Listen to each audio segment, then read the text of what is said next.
একদিন ভগবান শ্রীকৃষ্ণচন্দ্র দ্বারকাতে বসে রাধা রাধা বলে তিনি কাঁদতে শুরু করেছেন।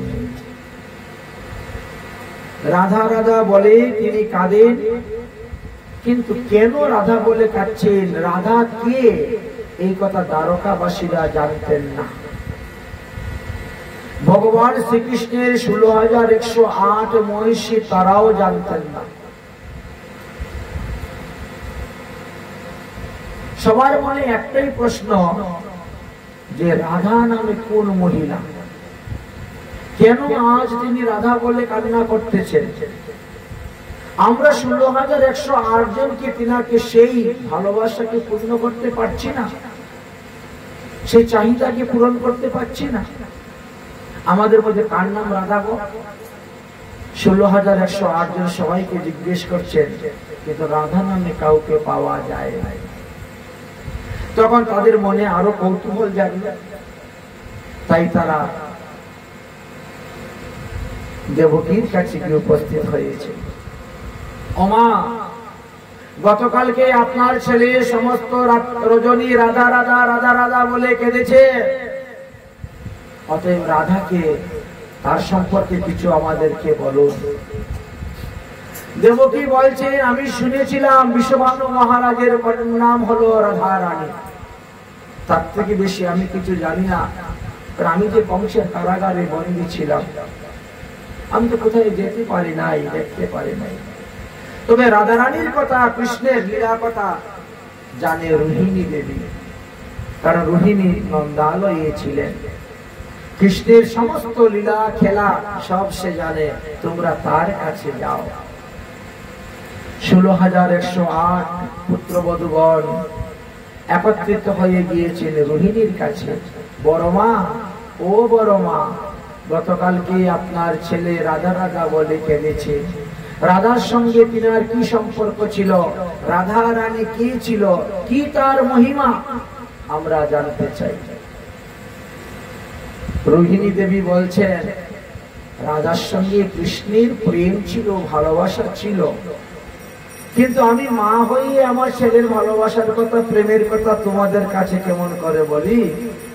ছেলের বাল্যলীলার কথা, ছেলের রাসলীলার কথা আমি কেমন করে বলি। আর বলতে গিয়ে যদি কৃষ্ণ এসে শুনে ফেলে, আমি কি লজ্জায় মুখ দেখাতে পারবো? অতএব ওটা বলা যাবে না। কিন্তু এরা নাচর বান্দা এমন ভাবে ধরেছেন, বলতেই হবে। তার সঙ্গে আবার একটু যোগ দিলেন যোগমায়া সুভদ্রা দেবী। সুভদ্রা বলছেন, আমারও তো জন্ম দ্বারকাতে হয়েছে, আমি তো দাদার কোন বাল্যলীলা দেখিও নাই, শুনিও নাই। অতএব দাদার জন্ম থেকে আরম্ভ করে দ্বারকা লীলা পর্যন্ত যা কিছু হয়েছিল, বৃন্দাবন লীলা, মথুরা লীলা, সব তুমি বর্ণন করো, আমরা শুনবো। শুনবেটা কেমন করে? কৃষ্ণ যদি শুনতে পারে এসে লজ্জা পাবো?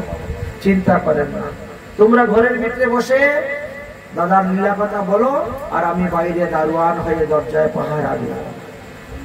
যখন দেখবো দাদা আসছে, আমি তখন দরজা নক করব, আর তোমরা ভিতরে কথা বন্ধ করে দিবা।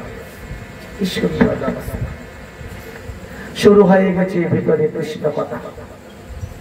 ভগবান শ্রীকৃষ্ণের জন্ম থেকে আরম্ভ করে একেবারে রাসলীলা পর্যন্ত গিয়ে পৌঁছে যাচ্ছে। ভগবান আর থাকতে পারছেন না, কারণ যেখানে হরি কথা হয় সেখানেই হরি থাকেন। নাসম নাহম বসামি বৈকুণ্ঠে যোগিনাম হৃদয়ে নচ মদ ভক্ত যত্র গায়ন্তি তত্র তিষ্ঠামি নারদ। এই জন্য ভগবান লীলা কথা শ্রবণ করার জন্য রাজকার্য ছেড়ে দিয়ে ঊর্ধ্ব শ্বাসে ছুটে চলে আসছেন। রাজকার্যের ভার দিয়েছেন বলরামের উপরে, দাদা আজকে রাজকার্য তুমি করো, আমি যাচ্ছি, বিশেষ কাজ আছে। বলরাম চিন্তা করলো, হঠাৎ করে কৃষ্ণ দৌড়ে কোথায় যাচ্ছে, ব্যাপারটা কি, নিশ্চয়ই একটা কিছু আছে। তাই বলরাম কি করছেন, তিনি উগ্রসেনের উপর রাজকার্যের ভার দিয়ে তিনিও বিদায় নিয়ে চলে আসছেন।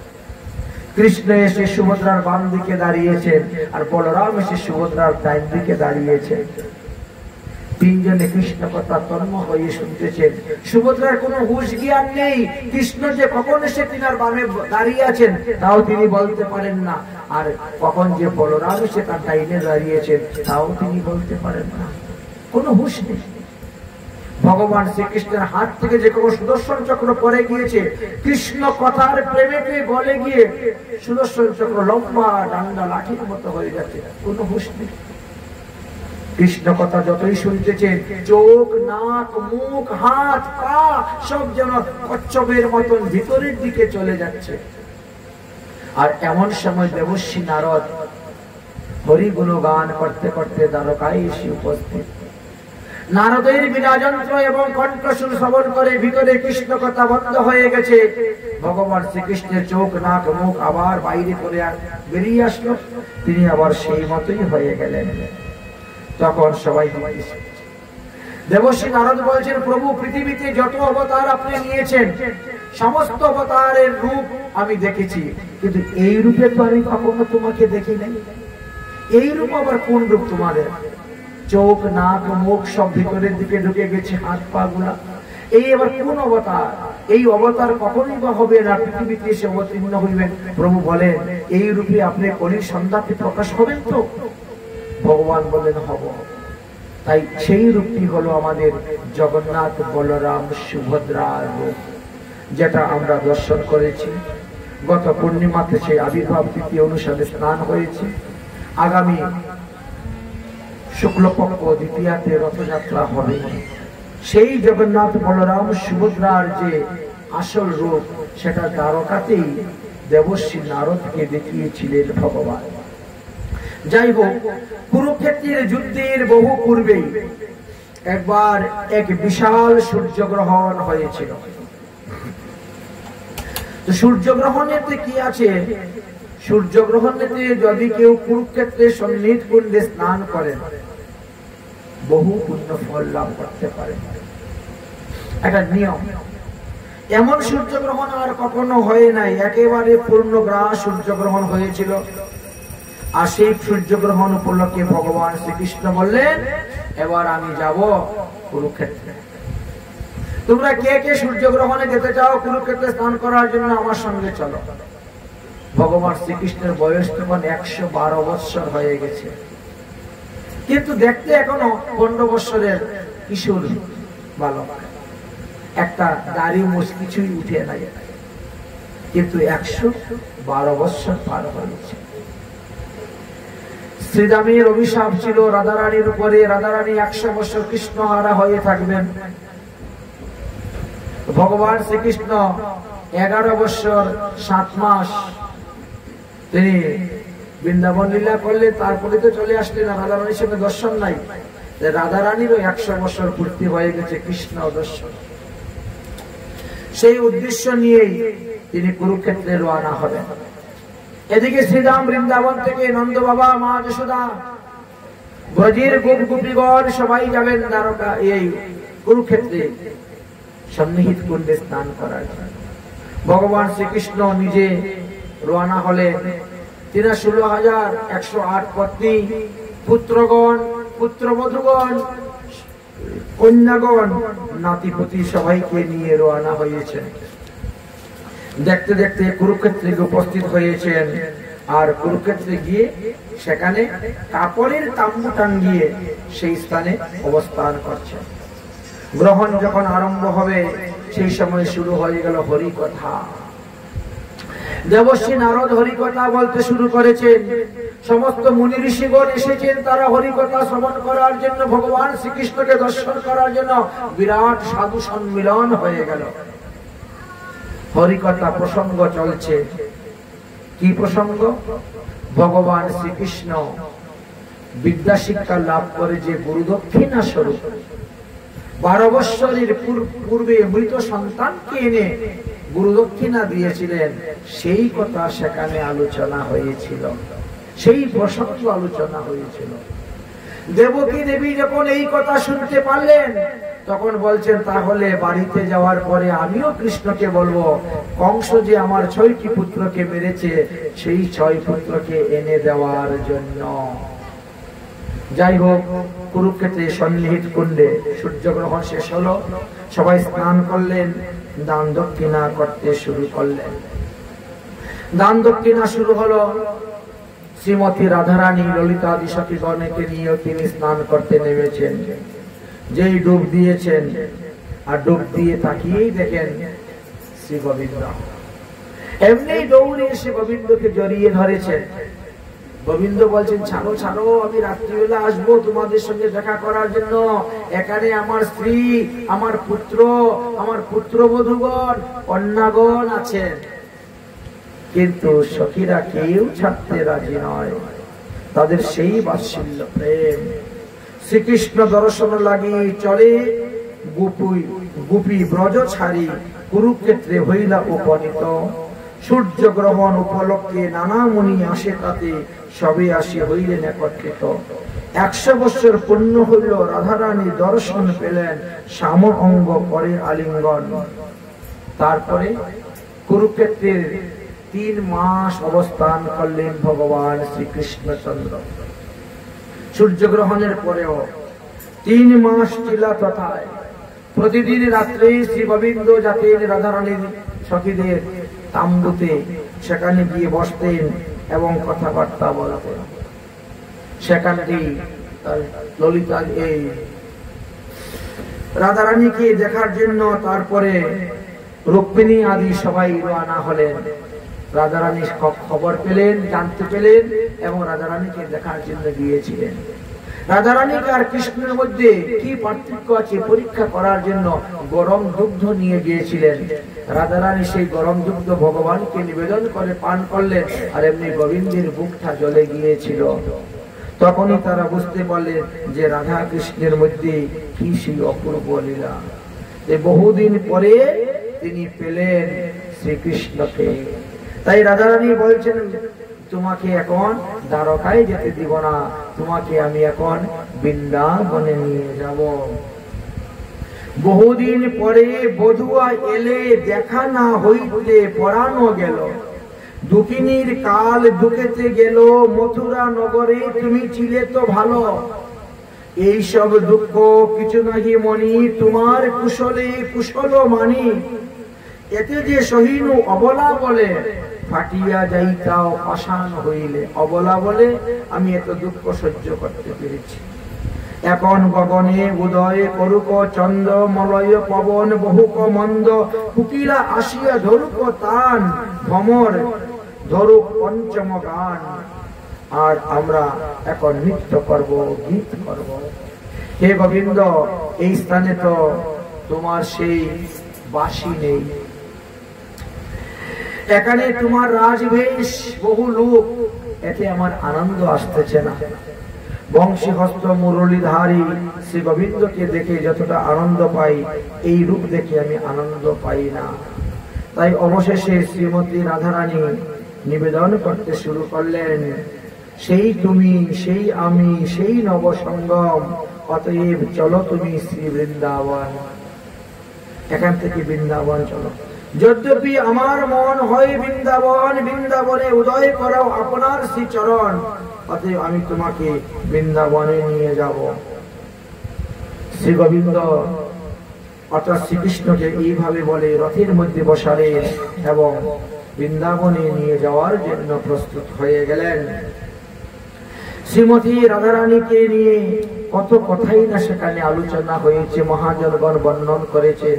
সমস্ত বর্ণন করা সম্ভব নয়, সংক্ষেপে বলতেছি। এখন আমাদের মনে একটি প্রশ্ন আসে যে কোন রাধারানী গিয়েছিলেন কুরুক্ষেত্রে? আমাদের মহাজনগণ তো বলছেন কামা রাধা, বামা রাধা, বিষভানু নন্দিনী রাধা। 3 জন রাধারানীর কথা বলে গিয়েছেন। তাহলে কোন রাধা গিয়েছিলেন? তখন বলছেন যে যিনি বামা রাধা ছিলেন তিনি গিয়েছিলেন কুরুক্ষেত্রে আনার জন্য কৃষ্ণকে। আর ওই কৃষ্ণ ছিলেন দ্বারকার কৃষ্ণ। তাই তার হাতে বাঁশি ছিল না, তার হাতে ছিল সুদর্শন চক্র। যাই হোক, রথ টানতে শুরু হলো এবং রথ টানতে টানতে তারা নিয়ে আসলেন এখানে।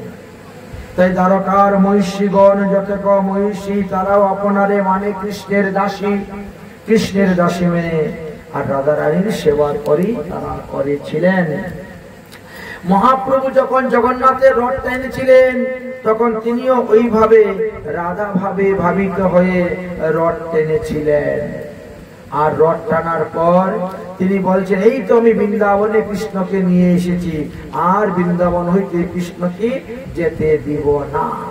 আর এই কারণে মহাপ্রভু উল্টা রথ আর টানতে গেলেন না। তাই আজও পর্যন্ত অনেকে নিষ্ঠাবান ভক্ত আছেন যারা উল্টা রথ টানে না। আমাদের রাধা কুণ্ডে উল্টা রথ টানা হয় না, টানে না। যাই হোক, এইভাবে অনেক অনেক তত্ত্ব কথাই আস্বাদন করা হলো। অতঃপর 3 মাস সেখানে অবস্থান করলেন, করে সবাই দ্বারকায় ফিরে আসলেন। দ্বারকায় ফিরে চলে আসার পরে এবার দেবকী দেবী ভগবান শ্রীকৃষ্ণকে বললেন, তুমি আমার সেই 6 পুত্রকে এনে দাও। ভগবান শ্রীকৃষ্ণ রসাতলে গেলেন আর বলিরাজার রাজ্য থেকে সেই 6 পুত্রকে এনে মা দেবকীর কাছে দিলেন। দেবকীর স্তনদুগ্ধ পান করে এরা 6 জন উদ্ধার হয়ে, অভিশাপ থেকে উদ্ধার হয়ে নিত্যধামে গমন করলেন। একদিন দেবর্ষি নারদ তীর্থ ভ্রমণ করতে করতে দ্বারকায় এসে উপস্থিত হয়েছেন। বসুদেব তখন বলছেন, আচ্ছা বলো তো কি করলে মুক্তি লাভ করা যায়? তিনি বলছেন, দেবঋণ, ঋষি ঋণ, পিতৃঋণ, এই 3 ঋণ থেকে মুক্ত হলেই তো মানুষ মুক্তি লাভ করতে পারে। অতএব দেবঋণ থেকে মুক্তি হতে গেলে দেবতাদের নামে যজ্ঞ করতে হয়, ঋষিঋণ থেকে মুক্ত করতে গেলে একাদশী আদি ব্রত করতে হয়, আর পিতৃঋণ থেকে মুক্ত করতে গেলে পুত্র সন্তান উৎপাদন করতে হয়। এটাই তো নিয়ম। এইভাবে কথাবার্তা বলছেন। বলতে বলতে দেবর্ষি নারদ এর নিকটে বেশ কিছু প্রশ্ন তুলে ধরলেন ঋষিবর। দেবর্ষি নারদের কাছে বেশ কিছু প্রশ্ন যখন তুলে ধরেছেন, তখন দেবর্ষি নারদ বললেন, হে বসুদেব, আপনি আমাকে যতগুলো প্রশ্ন করেছেন ঠিক তেমনি ভাবে একবার নিমি মহারাজ নবযুগেন্দ্রকে প্রশ্ন করেছিলেন। সেই অনুসারে প্রশ্নসারে আমি আপনাকে এই সমস্ত প্রশ্নের উত্তর দিব। তখন আপনি বুঝতে পারবেন যে কিভাবে আমরা ভগবত পদপদ্ম লাভ করে ভগবত ধামে যেতে পারি। তো নিমি মহারাজ একটা নয়, দুটা নয়, তিনটা নয়, তিনি নবযুগেন্দ্রের কাছে 9টি প্রশ্ন করেছিলেন। সেই 9টি প্রশ্নের কথা আমি আপনার নিকটে বিস্তারিত ভাবে বর্ণন করিব। সুখদেব গোস্বামী পাদ বললেন, হে মহারাজ পরীক্ষিত, তুমি ভগবানের লীলা কথা অনেক শ্রবণ করেছ, আর যদি কিছু শ্রবণ করতে চাও তাহলে তুমি আমার নিকটে বলো। তখন তিনি বললেন, ভগবানের লীলা সম্পর্কে প্রশ্ন করতে আমি জানি না, আপনি নিজেই প্রশ্ন করুন এবং নিজেই উত্তর দিন, যাহা শ্রবণ করলে আমার মঙ্গল হয়, কল্যাণ হয়। তাই ভগবান শ্রীকৃষ্ণ লীলা কথা বর্ণন করতে গিয়ে সুখদেব তিনার নিজের জীবনের একটা কাহিনীর কথা তখন বললেন। বলে, একবার কি হয়েছিল জানো? বহুলাশ্বর নামে এক রাজা ছিলেন আর রন্তিদেব নামে এক ভক্ত ছিলেন। এই উভয়ই তারা মিথিলাতে বাস করতেন। উভয়ই ভগবান শ্রীকৃষ্ণকে নিমন্ত্রণ দিয়েছিলেন। আমিও তখন ভগবান শ্রীকৃষ্ণের সঙ্গে সেই নিমন্ত্রণ খেতে গিয়েছিলাম। ভগবান দ্বারকা থেকে বেরোলেন একজন হয়ে, আর ওখানে যাওয়ার পরে তিনি 2 জন হয়ে গেলেন, আর 2 জন হয়ে 2 দিকে চলে গেলেন। রাজার বাড়ি গিয়ে স্বর্ণতালে অন্ন খাচ্ছেন, আর গরিব ভক্তের বাড়িতে গিয়ে কলাপাতার মধ্যে অন্ন গ্রহণ করছেন। ভূমিতে মাদুর পেতে শয়ন করছেন, কিন্তু সেখানেও মহাসুখ। আমি ভগবানের এই আশ্চর্য লীলা দেখে বড় বিস্মিত হয়ে গিয়েছিলাম। আরো একটি ভগবানের সুন্দর লীলার কথা বর্ণন করলেন, যেটা হলো মহাদেবের সংকট থেকে রক্ষা করেছিলেন। মহাদেব, যদিও মহাদেব ভগবান শ্রীকৃষ্ণের সঙ্গে বানাসুরকে রক্ষা করতে গিয়ে যুদ্ধ করেছিল, কিন্তু মহাদেব যদি কোনো বিপদে পড়তেন ভগবান শ্রীকৃষ্ণ দৌড়ে আসতেন তাকে রক্ষা করার জন্য। জানো একবার কি হয়েছিল? দেবর্ষি নারদ ভ্রমণ করতে করতে যাচ্ছেন, আর এমন সময় সকলের পুত্র বিকাশুর বললেন, ব্রহ্মা বিষ্ণু মহেশ্বর তিনজনই ভগবান, তবে কার উপাসনা করলে ভগবানকে পাওয়া যায়? দেবশ্রী নারদ বললেন, মহাদেবের এক নাম আশুতোষ, তিনি অল্পতে সন্তুষ্ট হয়ে যান, অতএব তার উপাসনা করলে তুমি তাড়াতাড়ি তাকে লাভ করতে পারবে। বৃকাসুর তপস্যা করতে আরম্ভ করলেন, মাত্র 7 দিন তপস্যা করে তিনি শিবকে জয়লাভ করেছিলেন। শিব তখন বরদান দেওয়ার জন্য পার্বতীকে সঙ্গে করে নিয়ে আসলেন। অরে সকলের পুত্র বিকাসুর, তুমি আমার কাছে বর চাও, তুমি যেই বর চাইবে আমি তোমাকে সেই বর দিব। সকলের পুত্র বিকাসুর বললেন, তাহলে আমি যার মাথায় হাত দিব সে যেন ভস্ম হয়ে যায়, এই বর আমাকে দিন। তখন মহাদেব তথাস্তু বললেন। বৃকাসুর যখন মহাদেবের মাথায় হাত দিতে চাইল, এমনি মহাদেব উঠে দৌড়তে শুরু করলেন। মহাদেব যেদিকে দৌড়ে যান সেদিকে বিকাসুর যাচ্ছে, পালিয়ে যাওয়ার কোনো উপায় নেই। শেষ পর্যন্ত তিনি ভগবান শ্রীকৃষ্ণের শরণাপন্ন হয়েছিলেন এবং ভগবান শ্রীকৃষ্ণ তখন এক অপূর্ব ব্রাহ্মণ বালক রূপ ধারণ করেছিলেন, আর পরে সেখানে রাস্তায় দাঁড়িয়েছেন। অহি বিকাসুর, তুমি কোথায় যাচ্ছ এত দৌড়ে? বললেন, মহাদেবকে ধরার জন্য। বলে, কেন? বলে, মহাদেব আমাকে বর দিয়েছেন, যার মাথায় হাত দিব সে ভস্ম হয়ে যাবে। এখন তিনার বর সত্যি না মিথ্যা পরীক্ষা করার জন্য তার মাথায় হাত দিতে চেয়েছিলাম, আর তিনি দৌড়ে পলায়ন করছেন। ভগবান রূপী ব্রাহ্মণ বলছেন, বালক, আমরা মহাদেবের কথা বিশ্বাস করি না, কারণ যখন তার স্ত্রী সতী মারা গিয়েছিল তারপর থেকে সে পাগল হয়ে গিয়েছে। কখন কি বলে, কখন কি করে, শ্মশানে মশানে ঘুরে বেড়ায়, ভূত প্রেরত নিয়ে চলে, বাং ধুতরা খায়, এগুলো ওর মাথা ঠিক নয়, ওর কথা বিশ্বাস করি না। আর যদি বা বিশ্বাস করে থাকো, তোমারই তো নিজের মাথা আছে, তুমি তো পরীক্ষা করে দেখতে পারো। আরে বাবা, কোনো কিছু ভস্ম করতে গেলে তাপ লাগে, তাপের প্রয়োজন হয়। ওই তোমার হাতে কোনো তাপ তো নেই, এইভাবে মাথায় হাত নিয়ে দেখো তো তাপ নেই। ভগবান এক থাপ্পড় মেরে বিকাসুরের মাথায় লাগিয়ে দিয়ে আর বিকাসুরকে বধ করে রক্ষা করেছিলেন। এইভাবে অপূর্ব লীলা কথা বর্ণন করে গিয়েছেন। অতঃপর সমস্ত দেবগণের মধ্যে শুরু হয়ে গেল, সমস্ত ঋষিগণের মধ্যে শুরু হয়ে গেল যে ব্রহ্মা বিষ্ণু মহেশ্বরের মধ্যে কে বড়। 88,000 ঋষির মধ্যে যখন এই সমালোচনা হলো, তার মধ্যে ভৃগু ঋষি গেলেন পরীক্ষা করার জন্য, এবং তিনি পরীক্ষা করতে গিয়ে দেখিয়ে দিলেন যে একমাত্র ভগবান শ্রীকৃষ্ণই হলেন সর্বশ্রেষ্ঠ। মহাদেব এবং ব্রহ্মা হইতেও সর্বশ্রেষ্ঠ শ্রীকৃষ্ণকে দেখাইলেন, এবং তিনি এসে প্রমাণিত করে দেখিয়ে দিয়ে বললেন যে ঈশ্বর পরম কৃষ্ণ সচিদানন্দ বিগ্রহ, অনাদির আদি গোবিন্দ, সর্বকারণ্য কারণম। অতএব তোমরা একমাত্র গোবিন্দের ভজন করো। ভৃগু ঋষি ভগবানকে পরীক্ষা করতে গিয়ে ভগবানের বক্ষে পর্যন্ত পদাঘাত করেছিলেন, তথাপিও ভগবান তাকে ক্ষমা করে দিয়েছিলেন। তাই তমগুণী হলেন মহাদেব, রজগুণী হলেন ব্রহ্মা, আর শতগুণী হলেন বিষ্ণু। তাই শতগুণীর ভজনের কথাই বর্ণন করে দিয়েছেন। অতঃপর কি হয়েছিল, দ্বারকায় এক ব্রাহ্মণ ছিলেন, আর ব্রাহ্মণের একটা করে সন্তান জন্মগ্রহণ করে আর মারা যায়, সন্তান জন্মগ্রহণ করে আর মারা যায়। এইভাবে বেশ কিছুদিন গত হয়ে গেছে। ওই ব্রাহ্মণ তখন মৃত পুত্রকে এনে ভগবান শ্রীকৃষ্ণের চরণের মধ্যে রেখে দিয়ে আর ভগবানকে নানা রকম গালিগালাজ করতে শুরু করত। ভগবান একটা কথা বলতেন না। এইভাবে ব্রাহ্মণের 9টি সন্তান মারা গিয়েছিল, আর 9 বারই ভগবানকে তিনি গালি দিয়েছিলেন। দশমবারের সময় অর্জুন গিয়েছিল এবং অর্জুন প্রতিজ্ঞা করেছিল যে আমি আপনার এই সন্তানদেরকে রক্ষা করব, আর যদি আমি রক্ষা করতে না পারি তাহলে আমি অগ্নিতে প্রবেশ করে আমি প্রাণ বিসর্জন করব। আর এইভাবে তিনি সংকল্প নিয়েছিলেন।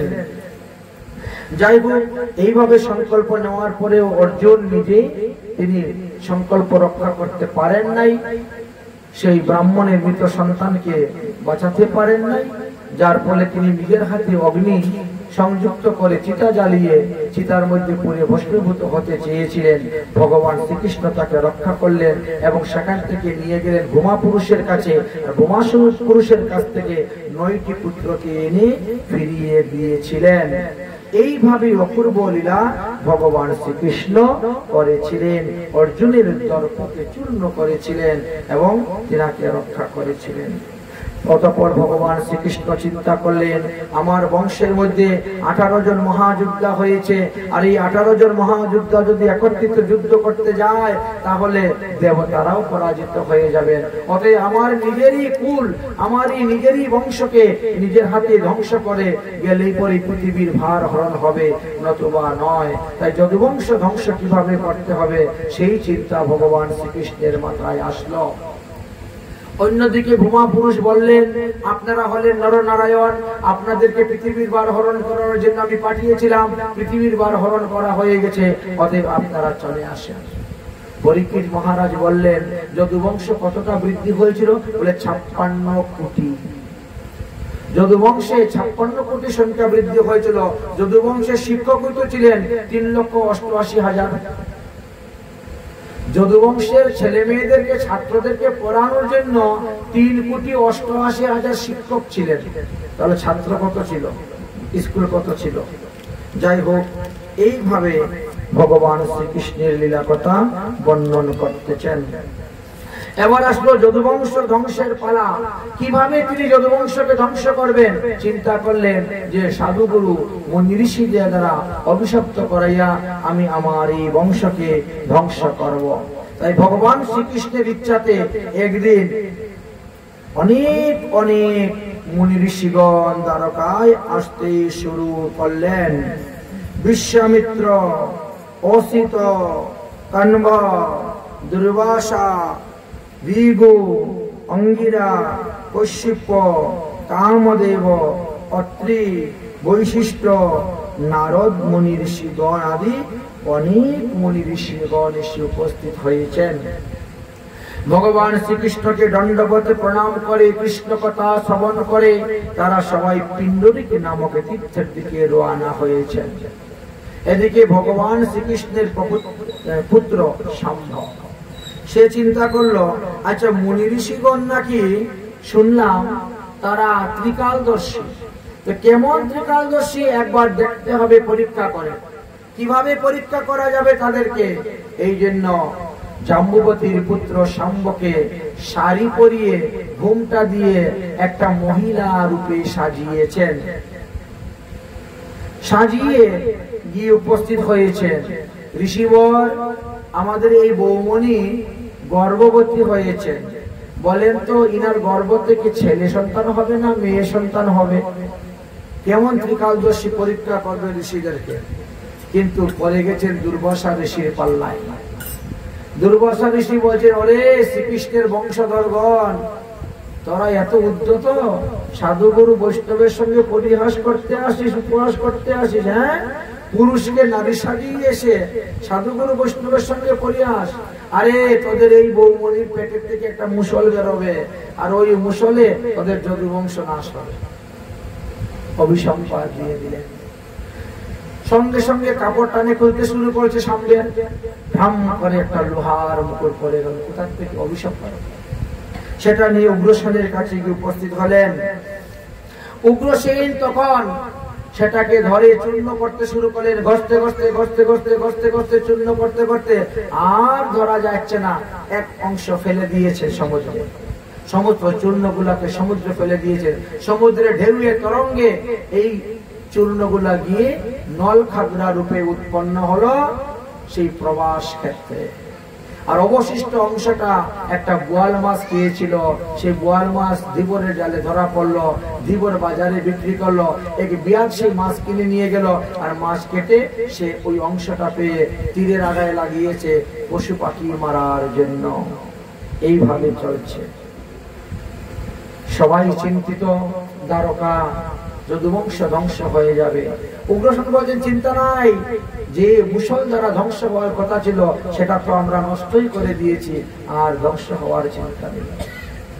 একদিন ঘুরতে ঘুরতে দেবশ্রী নারদ এসে উপস্থিত হয়েছেন। তখন দেবশ্রী নারদ যখন এসে উপস্থিত হয়েছেন, তখন বসুদেব দেবশ্রী নারদের কাছে আত্মতত্ত্ব, ব্রহ্মতত্ত্ব সম্পর্কে জানার জন্য বহুবিধ প্রশ্ন করতে শুরু করলেন।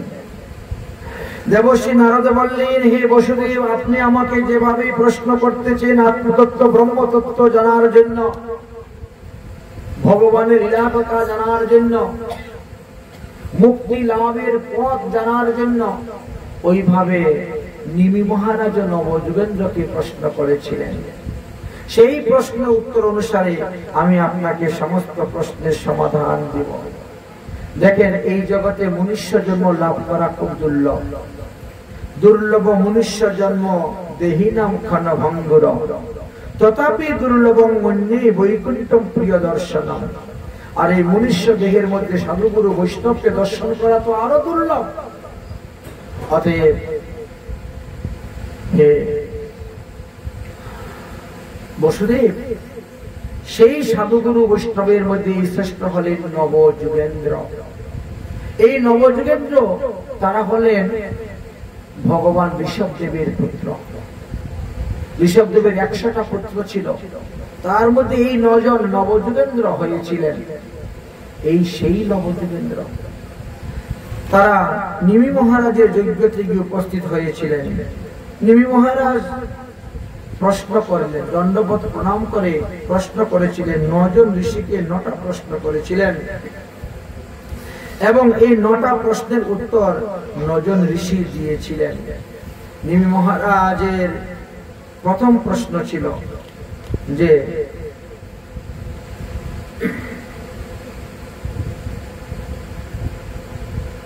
কোন ধর্ম যাজন করলে পরে মানুষের কল্যাণ হইবে? সেই প্রশ্নের উত্তর দিতে গিয়ে কবি বলেছিলেন, একমাত্র ভাগবত ধর্ম।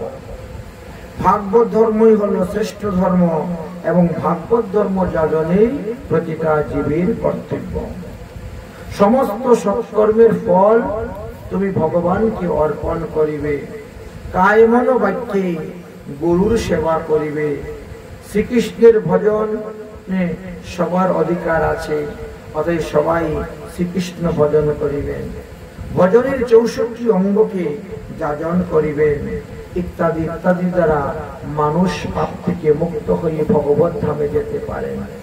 নিমি মহারাজ দ্বিতীয় প্রশ্ন করেছিলেন যে ভগবানের ভক্ত হওয়া তো চারটেখানি কথা নয়, তবে ভক্তের লক্ষণ কি কি আপনি একটু কৃপা করে আমাকে বলুন।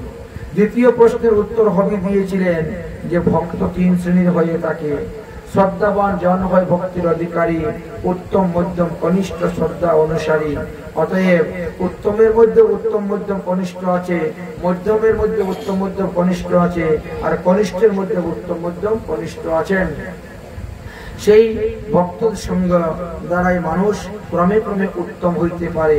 তাই যিনি এখন বর্তমানে কনিষ্ঠ ভক্ত আছেন তিনি উত্তম ভক্ত হইতে পারেন। নিমি মহারাজ তৃতীয় প্রশ্ন ছিল যে মায়াকে অতিক্রম করা খুব কঠিন, কিন্তু সাধু সন্ত মহাত্মারা তারা মায়াকে কেমন করে অতিক্রম করেন তা আপনি কৃপা করে বলুন। তৃতীয় প্রশ্নের উত্তর দিলেন অন্তরিক্ষ। তিনি বলেন মায়ার 2টি রূপ, একটা হলো যোগমায়া আর একটি হলো মহামায়া। সুতরাং মহামায়ার কাম হলো সংসারের মধ্যে বদ্ধ করে রাখা, আর যোগমায়ার কাম হলো সংসার থেকে মুক্ত করে দেওয়া। নিমি মহারাজের চতুর্থ প্রশ্ন করলেন যে যাহারা নিজের মনকে বশীভূত করতে পারে না তারা কেমন করে ভগবান পদপদ্ম লাভ করবে, কেমন করে মায়াকে জয় করতে পারবে। চতুর্থ প্রশ্নের উত্তর দিলেন প্রদ্যুম্ন। তিনি বললেন একমাত্র সৎসঙ্গের দ্বারাই এই মায়াকে জয় করা যায়, সাধুসঙ্গের দ্বারাই মায়াকে জয় করা যায়। মৃত্যুর পূর্বে যদি মানুষ পাপের প্রায়শ্চিত্ত করে ফেলে তাহলে মৃত্যুর পর তাদেরকে নরকাদি যন্ত্রণা ভোগ করতে হয় না। এবং সদ্গুরুর উপদেশে আচরণের দ্বারাই মানুষ তার কুস্বভাব থেকে মুক্ত হতে পারে এবং সচ্চরিত্রবান হয়ে হরিভজন করে হরিধামে গমন করতে পারে। নিমি মহারাজ তখন পঞ্চম প্রশ্ন করলেন যে আমি শুনেছি সব জীবের মধ্যে নাকি ভগবান থাকেন, তাহলে ভগবান যদি জীবের মধ্যে থাকেন তাহলে জীবের মুক্তি হয় না কেন? সেই প্রশ্নের উত্তর দিতে গিয়ে বললেন যে শুনো রাজন, ভগবান পরমাত্মা রূপে আমাদের দেহের মধ্যে আছেন এবং তিনি হলেন বেষ্টি ভগবান বা সমষ্টি ভগবান। তিনি হলেন পরিদুষায়ী বিষ্ণু। এই বিষ্ণু দেহের মধ্যে থাকা সত্ত্বেও জীবের মুক্তি হয় না। যদি পুনরায় আবার দীক্ষা গ্রহণ করে সেই বিষ্ণুকে আরাধনা না করে, উপাসনা না করে, তপস্যা না করে তাহলে তার মুক্তি কোনো মতেই সম্ভব নয়। নিমি মহারাজ ষষ্ঠ প্রশ্ন করেছিলেন যে ভগবানকে পাওয়ার সহজ উপায় কি? ষষ্ঠ প্রশ্নের উত্তর দিলেন অভিহুত্র। তিনি বলেন বৈদিক কর্মের দ্বারাই ভগবানকে পাওয়া যায়। বেদে যাহা বলে গেছেন কর্ম সেটা করো, যেটা নিষেধ বলছেন সেটা করিও না। যেগুলো নিষেধ করা আছে সেটা করলে পাপ উৎপন্ন হইবে। তাই যে শাস্ত্রে যেটা আদেশ করেছেন কর্ম করার কথা, সেই কর্মের দ্বারাই ভগবানকে লাভ করতে পারবেন। নিমি মহারাজের সপ্তম প্রশ্ন হলো যে ভগবানের অনন্ত অবতার, অনন্ত অনন্ত লীলা আছে। সব লীলা শ্রবণ করা বা বর্ণন করা সম্ভবপর নয়। তবে ভগবানের এই সমস্ত অবতারকে কয় ভাগে ভাগ করা হয়েছে এবং কি কি? বললেন যে ভগবানের অবতারকে 6 ভাগে ভাগ করা হয়েছে। পুরুষ অবতার 1, লীলা অবতার আর, গুণ অবতার 1, মন্মন্ত্র অবতার আর, যুগ অবতার 1, শক্তি আবেশ অবতার আর। এই হলো 6টি ভগবানের অবতার। তাই তিনি কখন কোন অবতার নিয়ে আসেন এটা তিনি জানেন। নিমি মহারাজ অষ্টম প্রশ্ন করলেন যাহারা লৌকিক এবং পরলৌকিক ভোগ বিলাস ত্যাগ করতে পারে না, তারা কেমন করে ঈশ্বর আরাধনা করবে আর কেমন করে হরিভজন করে তারা হরিধামে গমন করতে পারবে? এই অষ্টম প্রশ্নের উত্তর দিতে গিয়ে নিমি মহারাজের তখন বললেন একমাত্র হরিভজন। হরিভজন করতে করতে, হরি ভক্তের সঙ্গ করতে করতে, হরির প্রসাদ খেতে খেতে মানুষ এই লৌকিক এবং পরলৌকিক উভয় কার্যের থেকে ভোগ বিলাস থেকে তার মনটা উঠে যাবে।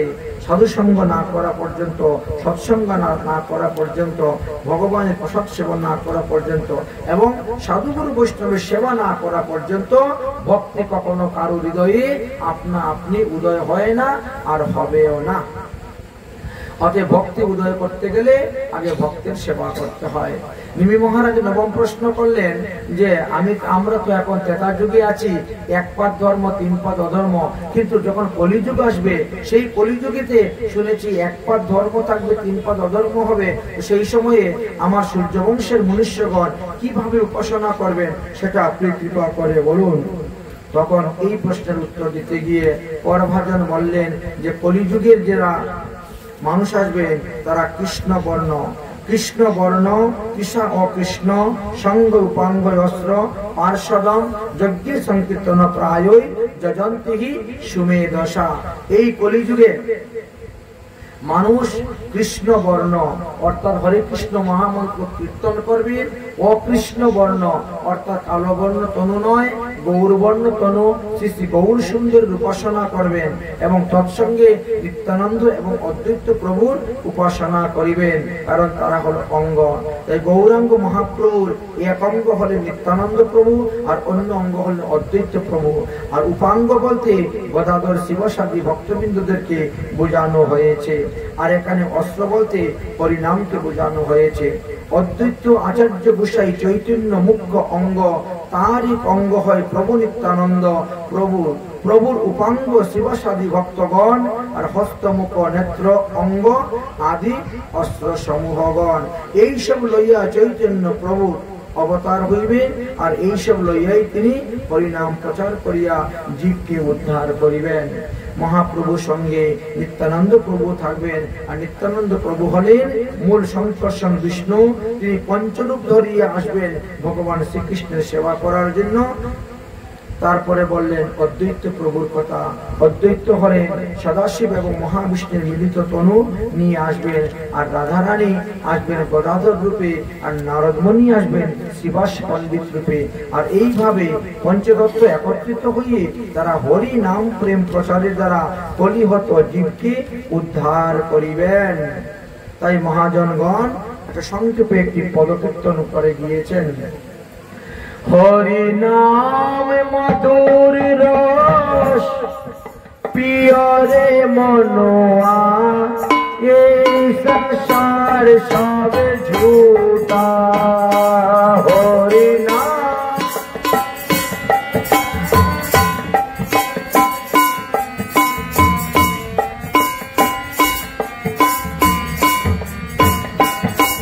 হরি নাম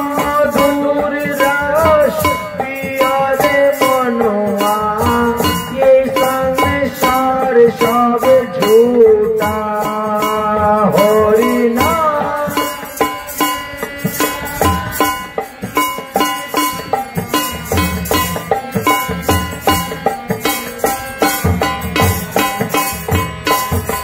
ए संसार सब झूठा रे मनवा, ये संसार सब झूठा,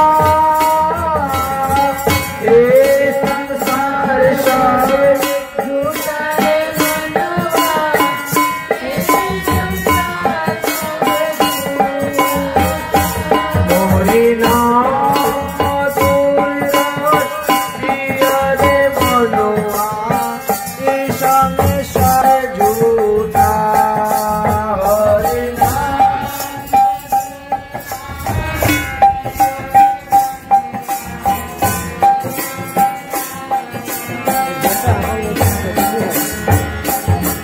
गौरी रूपे में कृष्ण जी आयो, निताई रूप में बोलो राम। गौरी रूपे में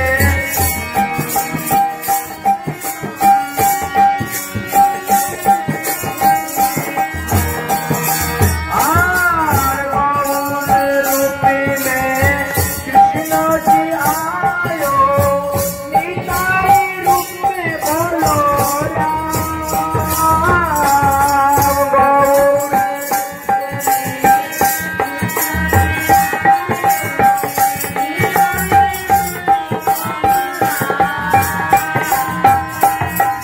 अद्वैत रूपे में शिव जी आयो, अद्वैत रूप में शिव जी आयो, अद्वैत रूपे में महाविष्णु आए, अद्वैत रूप में विष्णु आए। लेके हरि नाम रे मनवा, ये संसार सब झूठा। हरि नाम प्रिय रे मनवा, ये संसार सब झूठा।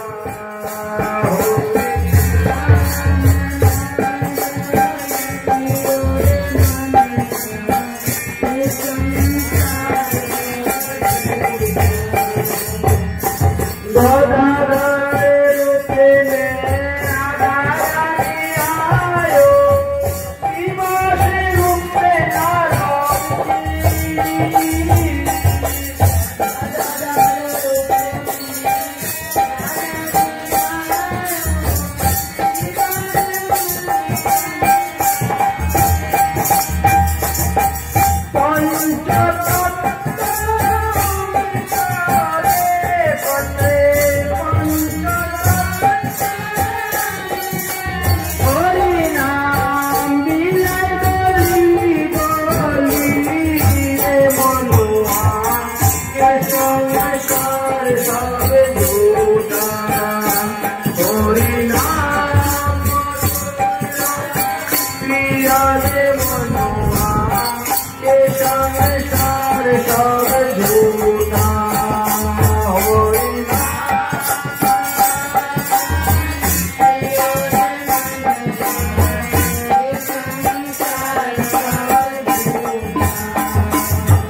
धनुष बनायो कृष्ण नाम से वंशी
महाराज निमिके बोलें कलिजुगे पंचतत्व रूपी भगवान आसबेन पंचतत्वात्मकं कृष्ण भक्त रूप स्वरूपकं भक्त अवतारं भक्तामि नमामि भक्त शक्तिकं कलिजुगे सर्वधर्म हरि संकीर्तन सर्वप्रसारिले नासि चैतन्य नारायण तबे प्रभु जुग धर्म स्थापन करिते सांग उपांग संगे अवतीर्ण हইবেন পৃথিবীতে এই কহে ভগবতের সর্বতত্ত্ব সার কীর্তন নিমিত্ত গৌর চন্দ্রের অবতার কলিযুগে ধর্ম হয় নাম সংকীর্তন এত তত্ত্বে অবতীর্ণ হইবেন শ্রী সচির নন্দন কলিযুগের সংকীর্তন ধর্ম পরিবারে অবতীর্ণ হইবেন প্রভু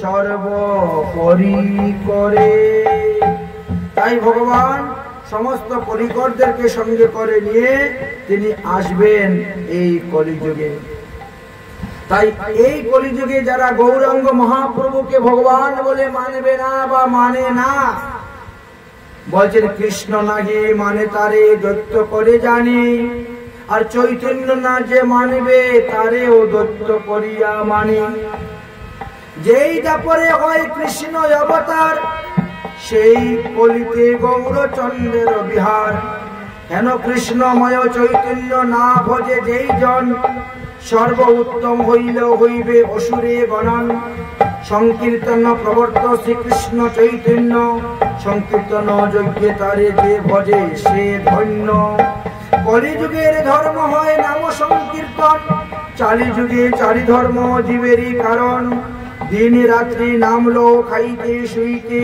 नामेर महिमा बेदे नहीं पारे दिते अतएव कलिजुगेर नाम दिग्गो सार अन्य कोनो धर्म करले नहीं हইবে पार साध्य साधन तत्व किछु जे किछु सकल हरि नाम संकीर्तने मिलबे सकल अतएव महाराज नेमे कलिजुगेर जन्य चिंता करबेन ना আপনার সূর্য বংশের লোক যারা কলিযুগে থাকবেন তারা হরিনাম সংকীর্তন করে উদ্ধার হয়ে যাইবেন এই কলিযুগ সত্যযুগ ত্রেতা যুগ দ্বাপর যুগ হইতে শ্রেষ্ঠ যুগ কারণ এই যুগে সাধনা ভজন সহজ পাপ থেকে মুক্তি লাভের উপায় সহজ এই জন্য সমস্ত মুনি ঋষিগণ এই কলিযুগে প্রণাম করতেন প্রণমঃ কলিযুগ সর্বযুগ সার হরিনাম মহামন্ত্র যাহাতে প্রচার কলিঘোর প্রচ্ছন্নময় অন্ধকারময় পূর্ণ শশধর বেদ চৈতন্য উদয় সচি গর্ভ সিন্ধু মাঝে হইলা প্রকাশ পাপ তাপ দূরে গেল তিমির হইল নাশ তাই অপরাধ সারি সবে কৃষ্ণ নাম সংকীর্তন কর অচিরাতে পাইবে সবে কৃষ্ণ প্রেম ধন তাই মহাপ্রভু রূপে এই কলিযুগে অবতীর্ণ হইবেন ভগবান শ্রীকৃষ্ণচন্দ্র। যে কৃষ্ণচন্দ্র দাপর যুগে বৃন্দাবনে লীলা করেছিলেন, রাসলীলা করেছিলেন, যে কৃষ্ণচন্দ্র কুরুক্ষেত্রে গিয়েছিলেন, পঞ্চপাণ্ডবকে রক্ষা করেছিলেন, যে কৃষ্ণচন্দ্র দ্বারকায় গিয়ে লীলা করলেন, সেই কৃষ্ণচন্দ্র কলিযুগে সে গৌরাঙ্গ মহাপ্রভু অবতীর্ণ হইবেন। আর তিনি সেই রাধা ভাব, সেই ব্রজ ভাব, সেই গোপী ভাব, সেই রাধা দাস্য, সেই গোপী প্রেম জীবকে দান করবেন। যারা রাগানুগা মার্গে ভজন করবেন তারা অতিশীঘ্র তাড়াতাড়ি ভগবত কর্ম লাভ করতেই পারবেন।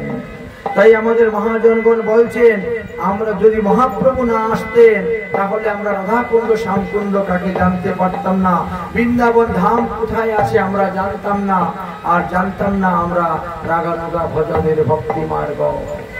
তাই তো মহাজন বলছেন, যদি গৌর না হইত তবে কি হইত, কেমনে ধরিতাম রে।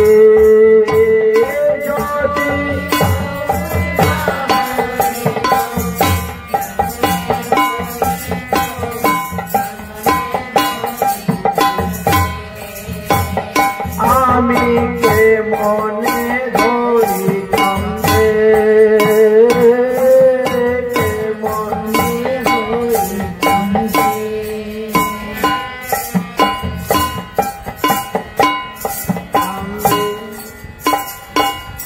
আরে শ্রী রাধার মহিমা প্রেমর সসীমা, শ্রী রাধার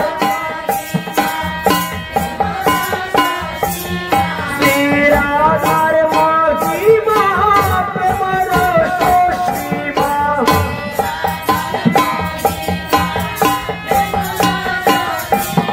জগতে জানাই তো কে গো, জগতে জানাই তো কে, শ্রী রাধার মহিমা জগতে জানাই তো কে গো, জগত জানাই তো কে। মধুর বৃন্দা বিপিন মাধুরী, মধুর বৃন্দা প্রবেশ চাতুরী সার, প্রবেশ চাতুরী সার। যুবতী ভাবের ভক্তি ভর,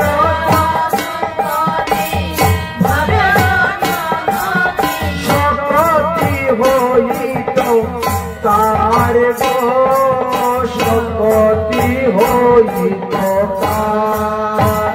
এ গবর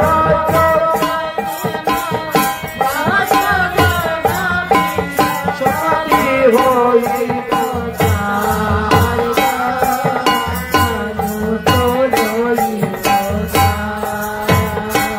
তুমি গাও গাও পুন গৌরাঙ্গের গুণ, গাও গাও পুন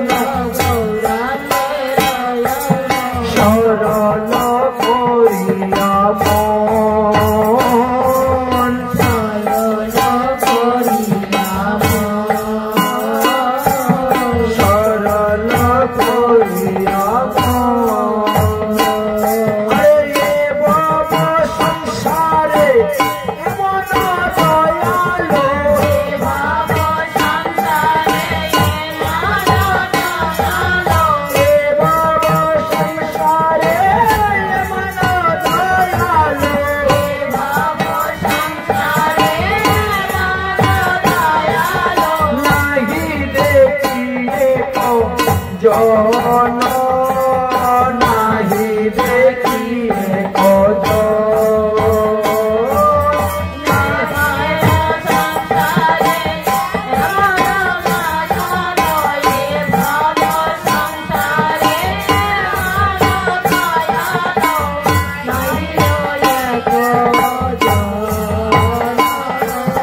নাহি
দেখি হরিত কেমনে ধরিতম রে যদি গৌর না হইত কেমনে ধরিতাম কেমনে ধরিতাম রে কেমনে ধরিতাম রে। তাই অবতারের সার আমার গোড়ায় অবতার, তিনার মহিমার কথা দাপর যুগে তেতা যুগেই বলে গিয়েছেন নিমি মহারাজের কাছে নবযুগেন্দ্র, যে কলিযুগে গৌরাঙ্গ মহাপ্রভু আসবেন, হরিনাম প্রচার করবেন, তার দ্বারাই কলিহত যে উদ্ধারণ হবে। আজকের পাঠের বিষয়বস্তু আমাদের নবযুগেন্দ্র সংবাদ। তাই সংক্ষেপে আমরা নবযুগেন্দ্র সংবাদের কথা আস্বাদন করলাম। আজকের মতন ভাগবতী কথা এখানে বিশ্রাম। শ্রীমৎ মহাপ্রভুর কৃপা হলে আগামী কল্য আমরা বাকি অধ্যায়গুলো আস্বাদন করব। আগামী কল্য ভাগবত কথা বিশ্রাম হইবে। তাই আপনারা সবাই ফুল এবং তুলসী পাতা নিয়ে আসবেন। ভাগবতের পূজা করা হবে, ভাগবতে সবাই পুষ্পাঞ্জলি দিবেন, 3 বার মন্ত্র উচ্চারণ করা হবে, 3 বার ফুল তুলসী অর্পণ করা হবে। এই জন্য ফুল তুলসী নিয়ে আসবেন। আর তৎসঙ্গে যদি কেউ মনে করেন যে আমি ফুল আনবো, এই ফল আনবো, ফলও ভগবতকে দান করতে পারেন। যদি কেউ মনে করেন বস্ত্র দান করবেন সেটাও পারবেন, যদি কেউ মনে করেন দক্ষিণা দান করবেন সেটাও পারবেন। আর কোনো কিছু না পারলে ফুল তুলসী অবশ্যই সঙ্গে করে নিয়ে আসবেন, কারণ এতজন লোকের ফুল তুলসী একজনের দ্বারা সম্ভবপর হবে না। প্রত্যেকে নিজ নিজ ফুল তুলসী নিয়ে আসবেন। ভাগবত সপ্তাহ পাঠ কালকে বিশ্রাম হয়ে যাবে, সপ্তাহ যজ্ঞ কালকে বিশ্রাম হবে, এই জন্য ভাগবতের পুষ্পাঞ্জলি দেওয়া হবে। আগামী পরশু দিন সকালবেলা নগর সংকীর্তন হইবে এবং নগর সংকীর্তন করতে আমরা ভাগবত যজ্ঞ করব। আপনারা দেখতে পাচ্ছেন যজ্ঞকুণ্ড তৈরি হয়ে গেছে, এখানে ভাগবত যজ্ঞকুণ্ড হবে। যারা 7 দিন ধরে নিরামিষ প্রসাদ পেয়ে আসতেছেন তারা ভাগবত যজ্ঞে অংশগ্রহণ করবেন। সমর্থ থাকলে প্রত্যেকে নিজে তিল, আতর চাউল, ঘি, মধু, চিনি এগুলা নিয়ে আসবেন। তাহলে আপনার দ্রব্য আপনি যদি দান করেন তা আপনার লাভ, আর যদি মালিকের তরফ থেকে দান করেন যিনি যজ্ঞ করাচ্ছেন তাহলে তার লাভ হয়ে যাবে, আপনি খালি শোয়া শোয়া করেই যাবেন। তাই যে যতটা দান করবে তার ততটাই লাভ হয়ে থাকে। আমরা আগে থেকে আপনাদেরকে জানিয়ে দিলাম আগামী পরশু দিন হবে এই যজ্ঞ, এবং এই যজ্ঞতে 2100 মানে 2100 আহুতি দেওয়া হবে, 2100 বার আহুতি অর্পণ করা হবে। সেই অনুসারেই সেই পরিমাণে দ্রব্য লাগবে। যে যতটা পারেন ততটাই আহুতি দিতে পারেন। এর দ্বারা সমস্ত অমঙ্গল দোষ হবে, স্থান দোষ, বাস্তু দোষ, গ্রাম্য দোষ, গ্রাম্য দেবতা আদি সবকিছু যদি হয়, নবগ্রহ আদি সবই শান্ত হয়ে যায় এই যজ্ঞের দ্বারা, যজ্ঞের মাধ্যমে। ঠিক আছে, রাধে রাধে। আরতি করুন। শ্রীমদ্ ভাগবত ভগবান কি আরতি,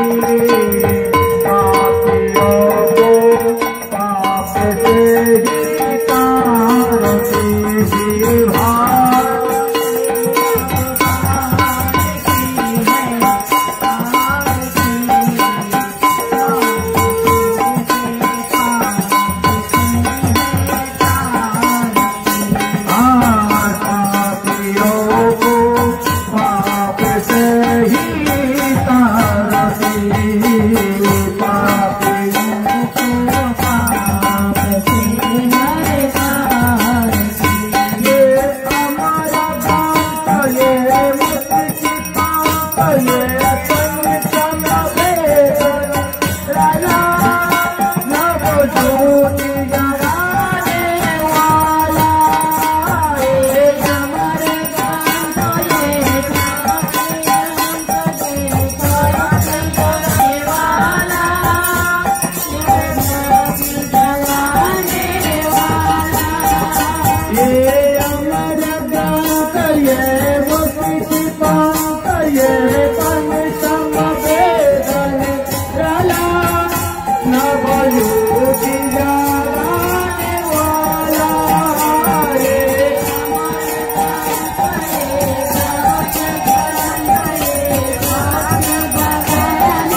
Holy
Om Shanti, Om Shanti.